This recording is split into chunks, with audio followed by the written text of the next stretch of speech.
Hey everyone. So about 2 weeks ago, the US Secretary of State Marco Rubio ordered all the US embassies worldwide to halt scheduling new appointments for interviews for J1 and F1 visas. If you're an IMG and if you're studying for the USMLE exam, or maybe you already got your ACFMG certification and now in the process of applying for the match, this news may be a big shock for you. So in this video, I'm gonna talk about the facts and I'm gonna talk about the possible ramifications for IMGs and whether if you're in the process of studying for the USMLE step 1 or 2, whether you should continue studying for the exam and pursue this journey. So a quick word about myself. I am a freshly graduated medical doctor. I am originally from Tunisia in North Africa. That's where I am right now. But I went to med school in Russia, in St. Petersburg, in a university called St. Petersburg State Pediatric Medical University. Shout out to my university, by the way. And I graduated last year. I took my USMLE Step 1 about 1 year and a half ago, and my USMLE Step 2 in December last year. I received my score report in January, and now I'm in the process of applying for the match. So, figuring out the ACFMG certification process, how to fill out the ERAS application, and all of that jazz. So if you're interested about the USMLE journey, if you are dreaming about becoming a doctor in the US, make sure to follow my channel because I'm gonna be posting updates on my journey.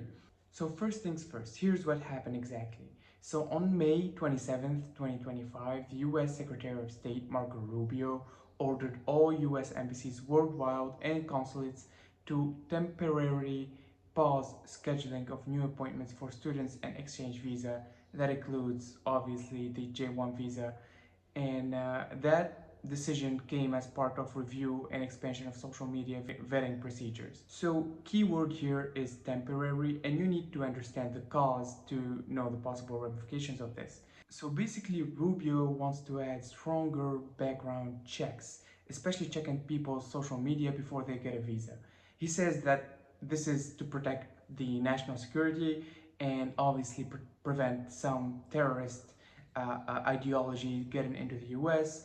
This obviously includes anti-Semitism and everything related to it. And US embassies right now, as we speak, are in the process of implementing new systems to execute these background checks for social media content, because this have never happened before in US embassies. It was not a part of reviewing an applicant's chances in getting a visa or not, but now since they are, US embassies worldwide are gonna be implementing new rules and new procedures to do basically this executive order, and that's gonna take a little bit of time, but it's gonna be temporary. And my prediction is it's gonna be only for a couple of weeks. So now we're only 2 weeks in. My prediction is that this pause won't be for longer than one more month. After that, J1 visas are gonna be resumed, and for those who already matched, no need to stress out, and hopefully you're gonna get your visa in time and start your residency year July 1st. Now, in terms of the long-term complications and ramifications of this, there are two possible outcomes. The first and obvious one and most probable one is literally nothing. Nothing's gonna happen out of this, and we're just gonna keep living, and the earth is gonna just keep spinning, and program directors won't change their minds about the percentage of IMGs they accept in their programs, and basically nothing's gonna happen. And the second outcome that's quite pessimistic, and a lot of people have been debating on forums, is that program directors will now lose faith in IMGs more and more. The longer this period of pause or halt in J1 visa appointment scheduling is going to be, the more probably program directors are going to move towards hiring US medical graduates and getting away from non-US medical graduates like myself and like a lot of you guys who are watching this video. Now, the problem that I have with that theory is last year alone, about 8,000 IMGs joined the US healthcare forces, and 75% of those are on a J1 visa. The healthcare system in the US is already fragile, and to replace all those 8,000 IMGs per year, that the majority of which are dependent on the J1 visa, with US medical graduates is possible, but it's gonna take a lot of time, decades, if not more, to achieve that. And I don't even think that's a policy that the US is gonna pursue. So yes, some program director probably will get fed up with IMGs due to this J1 visa issue, temporary issue. But I don't think long term this is going to be a problem. Most of PDs are going to understand that this is temporary and no problem is going to happen with J1 visa applicants in the future with this administration or new administrations, and especially new administrations coming forward that will take the US government. Now, if you're still stressing out about this, and if you didn't catch that, my basic opinion is this is gonna be a nothing burger. Nothing's gonna happen out of this. G1 visa is gonna get resumed in a month at most, and hopefully nothing's bad's gonna happen to IMGs out of this. And this is not me optimistically thinking and hopeful wishing. This is just observing the facts and making conclusion out of it. Now, if you're still stressing out of this, I want to tell you a story. When I was still studying for the USMLE Step 1, I came to a place where I finished all of UWorld and I finished all the UWorld content.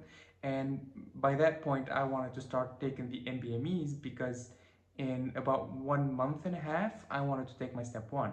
I started the registration process to take the Step 1. It was my first ever contact with the ECFMG. And back then, uh, Russia invaded Ukraine. Russia invaded Ukraine 1 week prior to me taking the decision to start the registration process for the USMLE Step 1. And ECFMG issued a new guideline that they prohibited now Russian students, foreign students who study in Russia to take the USMLE exams and basically to pursue the USMLE journey. This was a shock for me back then. I went into panic mode and I thought that all my dreams were shattered, and not only that, 1 year of preparing went to waste. That was my basic thinking. Uh, as it turns out, nothing came out out of it. It got solved. The ECFMG issued a new guideline like a month after that shocking guideline, saying that non-Russian students who actually study in Russia are excluded from that guideline. And then they issued a new guideline saying that even Russian students who study not in Russia but in other countries are also excluded. So even Russian students now have a path to pursue the USMLE journey.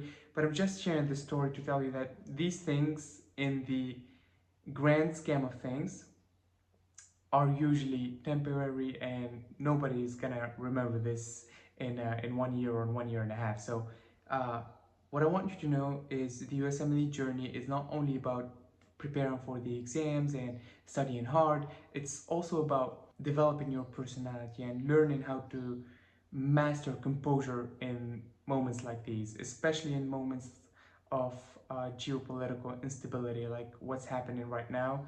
You should know that in the grand scheme of things, uh, nothing's gonna happen, nobody's gonna remember this, and you just need to stay optimistic and observe the facts and only act upon the facts. And the facts say that this is a temporary pause, and it happened before, by the way. President Donald Trump, in his first term, banned J1 visas for like several months, and then they got resumed. So you don't even probably know about this, just to show you that these things happen all the time and they usually get resolved, and nothing bad's gonna come out of it for us non-US IMGs. Again, make sure to follow my YouTube channel to live the journey with me. Again, I'm now in the process of the ECFMG certification and getting the letter of good standing from the Russian healthcare ministry, and those of you who study in India or in Russia know what I'm talking about. These are hectic documentation to do. So I'm gonna share all of this with you guys here on YouTube and also on my Instagram account. I'm gonna link that in the description below, so make sure to follow me on Instagram as well. I made a separate Instagram purposefully for the USMLE journey, so it's gonna be a new Instagram, but make sure to follow that. And yeah, I'll see you guys in the next video. Stay safe.